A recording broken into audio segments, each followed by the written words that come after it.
Sa labing unang higayon, gilusad ang panata kontra fake news signing ceremonies nga gipasiugdahan sa GMA Network uban sa nagkalain-laing media institution sa nasod, COMELEC ug sa nagkadiyang mga tunghaan sa nasod. Ani ang report. Makasaysayanon ng panagtapok ng higayon sa miaging Biyernes sa buntag sa GMA Network. Di nag-uban ng kadagkuan sa nagkalain-laing media outlet o academic institution sa nasod. Gitumong kini aron maumol ang labing halapad nga panaghiusa aron puhagon ang usa sa naghatag og hulga karon sa nasod ang pagkatap sa fake news. 59 ka mga grupo ang mitubag sa panawagan sa GMA Network aron maghiusa batok sa pagkatap sa fake news o sayop nga pagbalita. Is a continuation of a long-standing crusade to safeguard the integrity of discourse. For a problem so wide and deep, it needs a massive undertaking to fight it. Dumarating ang panahon, nalalapit ang eleksyon na mga alok ng mga kasamahan, mga ibang media institutions, media groups, ganyan din mga pamantasan para makiisa sa atin sa pagsugpo o paglaban sa fake news.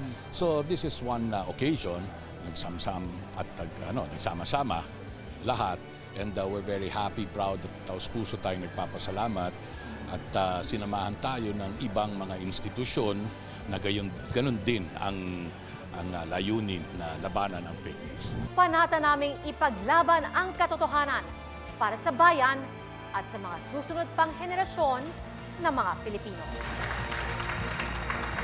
Alang sa GMA Network, may pirma sa kasabutan sila Chairman Attorney Felipe Algozon, Presidente and Chief Executive Officer Gilberto Arduaver Jr. ug Executive Vice President and Chief Financial Officer Felipe S. Yalong. May pirma usab si Senior Vice President and Head, GMA Integrated News, Regional TV and Synergy, Oliver Victor B. Amoroso. Senior Vice President, Corporate Strategic Planning and Business Development, Concurrent Chief Risk Officer and Head Program Support, Reggie C. Bautista. First Vice President Public Affairs, Vanessa S. Valdelion, First Vice President Radio Operations Group Glenn F. Aliona, Vice President for Corporate Affairs and Communications Angela Carmela J. Cruz, o President and Chief Operating Officer GMA New Media Incorporated Dennis Augusto L. Kaharian. Uban usab sa mipirma sa kasabutan ang mga media organizations. Ang Philippine Press Institute, Manila Overseas Press Club, Foreign Correspondent Association of the Philippines, National Union of Journalists of the Philippines, Kapisanan ng mga Broadcast ng Pilipinas, Philippine Center for Investigative Journalism o PCIJ ug Center for Media Freedom and Responsibility. Alang sa print ug online media, mipirma usab ang Philippine Daily Inquirer, Manila Bulletin, Manila Times, Manila Standard Today, Malaya, Sunstar, Daily Tribune, Business Mirror, Rappler, Press1.ph, Facts First Page ug Philippine Entertainment Portal.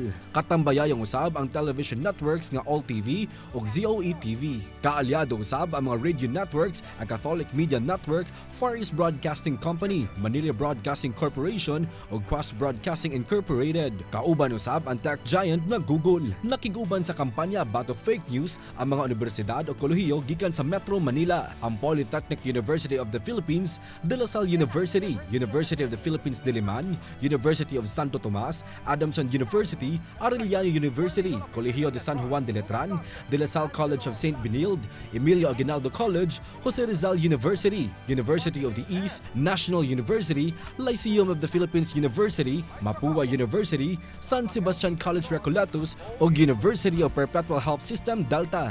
Kaabag usab ang mga universities and colleges sa Luzon, Visayas ug Mindanao. Uban ang University of the Philippines Los Baños, Mariano Marcos State University, De La Salle Lipa, Ateneo de Naga University, Universidad de Dagupan, Silliman University, University of St. La Salle, University of San Carlos, University of San Agustin, University of the Philippines Visayas, Central Mindanao University, University of the Philippines Mindanao, Holy Cross Davao College, Notre Dame of Danyangas University, University of Science and Technology of Southern Philippines, ug ang Western Mindanao State University. Miuban usab sa kampanya batok sa fake news ang Commission on Elections nga gipangunahan ni COMELEC Chairman George Garcia. Ang gawas ng pagbalita mahinungdanon aron mahatod ang matinud-anon, kompleto ug way gidapigan nga pagbalita.